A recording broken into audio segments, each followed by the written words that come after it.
स्वर्णमान या gold standard जब किसी देश की प्रधान मुद्रा स्वर्ण में परिवर्तनशील होती है अथवा मुद्रा का मूल्य सोने में मापा जाता है तो इसे मौद्रिक अर्थव्यवस्था को स्वर्णमान कहते हैं।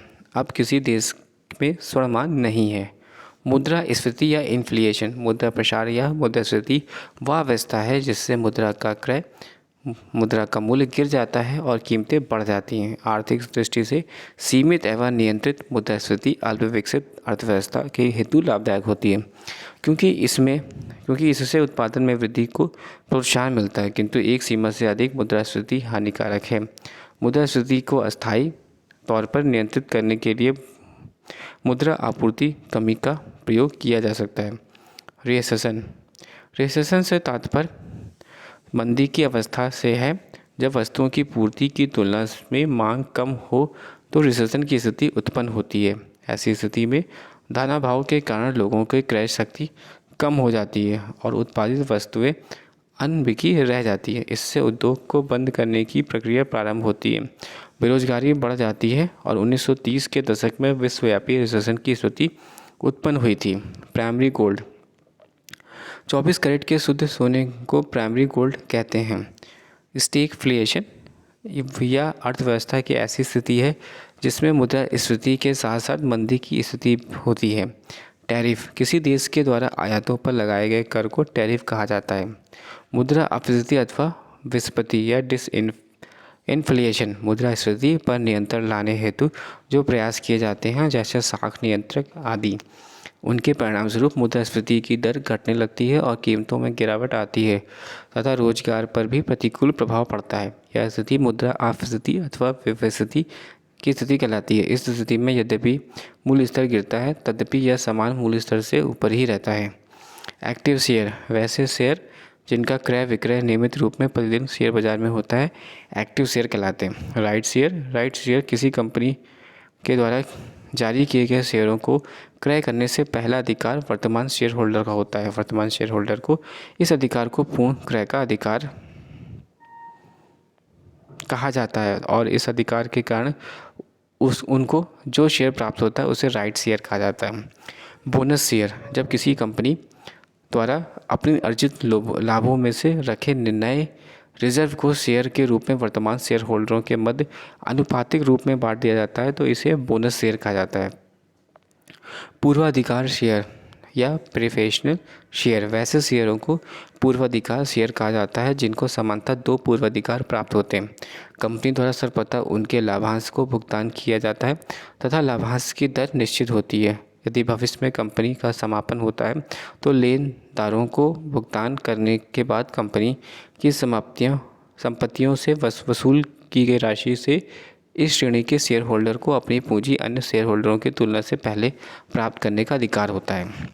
28 कंट्रियन शेयर, इस श्रेणी में उन शेयरों को सम्मिलित किया जाता है जो बाजार के रुख से अलग दिशा में चलते हैं, अर्थात बाजार में शेयरों के भाव में वृद्धि हो रही है तो इन शेयरों के भाव कम हो जाते हैं और यदि बाजार का रुख गिरावट का है तो इन शेयरों का मूल्य बढ़ जाता है।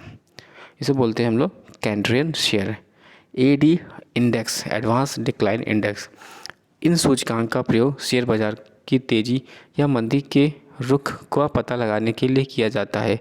इसकी गणना के लिए एक दिन में जिन शेयरों का मूल्य बढ़ते हैं उनकी संख्या उन शेयरों को भाग दिया जाता है जिनका मूल्य उस दिन गिरे होते हैं। इसे यदि इंडेक्स 1 से अधिक होता है तो बाजार में तेज़ी का रुख होता है, यदि इंडेक्स 1 से कम होता है तो बाजार में मंदी का रुख होता है।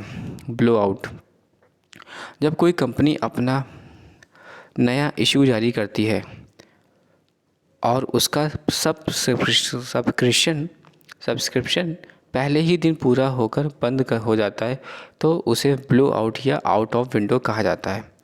ब्लो आउट, जब कोई कंपनी अपना नया इशू जारी करती है और उसका सब्सक्रिप्शन पहले ही दिन पूरा होकर बंद हो जाता है तो उसे ब्लो आउट या आउट ऑफ विंडो कहा जाता है। इनसाइडर ट्रेडिंग, यह एक अवैध कार्य है जब उन व्यक्तियों द्वारा भारी मात्रा में शेयरों का क्रय विक्रय करके लाभ कमाया जाता है जिनके पास कंपनियों की गुप्त सूचनाएं रहती हैं, तो इस प्रकार के शेयरों को क्रय विक्रय का इनसाइडर ट्रेडिंग कहा जाता है। कैश ट्रेडिंग, कैश ट्रेडिंग के अंतर्गत शेयर सर्टिफिकेट तथा नगद धनराशि का लेन देन अगली समायोजन तिथि से पहले ही हो जाना चाहिए। जब दलालों के पास सभी कैश ट्रेडिंग के लेन देन का समायोजन हो जाता है तो इसको समायोजन तिथि कहा जाता है, परंतु यह 14 दिन से अधिक नहीं हो सकती। कर्व ट्रेडिंग, जब शेयर बाजार में के निर्धारित ट्रेडिंग समय के बाद अलग से सौदे किए जाते हैं तो इसके कर्व ट्रेडिंग कहा जाता है। यद्यपि सौदे दलालों के द्वारा किए जाते हैं परंतु इनको वैधानिक नहीं माना जाता है। इस प्रकार के गए सौदे का विवरण शेयर बाजार में उपलब्ध नहीं रहता है। वर्तमान में यह सेबी द्वारा प्रतिबंधित है। स्टैग उन व्यक्तियों को कहते हैं जो नई कंपनियों के इशू में भारी मात्रा में शेयरों के आवेदन पत्र प्रेषित करता है। इनको यह आशा रहती है कि जब कुछ व्यक्तियों को शेयर नहीं मिलेंगे तो वे इन शेयरों को बड़े मूल्य पर खरीदने को तैयार हो जाएंगे। वह व्यक्ति केवल आवेदन पत्र की राशि प्रेषित करता है तथा शेयर आवंटित होते ही बेच देता है। फॉरवर्ड चार्ज, जब कोई दलाल भविष्य के लिए सौदा करता है परंतु भविष्य की तिथि पर सौदा पूरा ना करके आगे के लिए खिसकता रहता है तो कार्य के लिए जो चार्ज देने पड़ते हैं उसे बदला कहा जाता है। यदि यह कार्य तेजड़िया द्वारा लिया जाता है तो उसे सीधा बदला तथा मंदड़ी द्वारा लिया जाता है तो इसे अंधा बदला कहा जाता है। वोलेटाइल शेयर, जिन शेयरों की कीमतों में बहुत अधिक परिवर्तन होता है उन्हें वोलेटाइल शेयर कहा जाता है। परिवर्तनशील, इसको नापने के लिए इन शेयरों की कीमत को परिवर्तन को इस प्रकार नापा जा सकता है। परिवर्तनशीलता अधिकतम मूल्य माइनस न्यूनतम मूल्य अपॉन न्यूनतम मूल्य। फ्लोटिंग स्टॉक किस कंपनी की को चुकता पूंजी का वह भाग फ्लोटिंग स्टॉक रहता है जो शेयर बाजार में क्रय विक्रय के लिए उपलब्ध कराता है। शेयर सर्टिफिकेट, यह एक ऐसा प्रमाण पत्र है जो कंपनी के मोहर के अधीन शेयर धारक के नाम जारी किया जाता है तथा उसमें इन शेयरों के नंबर लिए रहते हैं जिनके लिए यह जारी किया जाता है, उसमें शेयर भुगतान की गई धनराशि विवरण होती है। वेरेडर या वेरेडर डिबेंचर, ऐसा डिबेंचर जिसका हस्तांतरण केवल सपूतर्की द्वारा हुआ जाता है और उसको डिबेंचर कहा जाता है। कंपनी के रजिस्टर में इनका कोई लेखा जोखा नहीं होता। डिबेंचर के साथ लगे कूपन को प्रस्तुत करके ब्याज तथा डिबेंचर को प्रस्तुत करने के लिए मूलधन का भुगतान प्रस्तुतकर्ता को प्राप्त हो जाता है। खो जाने तथा चोरी हो जाने पर इस प्रकार के डिबेंचर पूर्ण जोखिम होते हैं। बंधक या सिक्रेटेड डिबेंचर, इस प्रकार के डिबेंचर कंपनी के संपत्ति पर प्रभाव रखते हैं अतः इनका भुगतान सुरक्षित होता है। बंधक दो प्रकार के होते हैं, एक चल प्रभाव तथा दूसरा निश्चित प्रभाव। चल प्रभाव की स्थिति में किसी निश्चित संपत्ति पर प्रभाव नहीं होता है, केवल कंपनी के समापन की स्थिति में उन डिबेंचर को भुगतान की प्राथमिकता मिल जाती है। निश्चित प्रभाव की ही स्थिति में डिबेंचर को कंपनी की किसी निश्चित संपत्ति के प्रभाव होता है। ऐसी संपत्ति को कंपनी न तो बेच सकती है और न ही हस्तांतरित कर सकती है। 41 परिवर्तनशील डिबेंचर, यह एक ऋण पत्र होते हैं जिनके धारकों को कंपनी का विकल्प देती है कि वे एक ऐसी स्थिति में अवधि के अंदर अपने ऋण पत्र को कंपनी के शेयर में बदलवा सकते हैं। परिवर्तनों की शर्तें समानता निर्गमन के समय ही तय की जाती है परंतु ये शर्तें कंपनी के अलग अलग हो सकती है।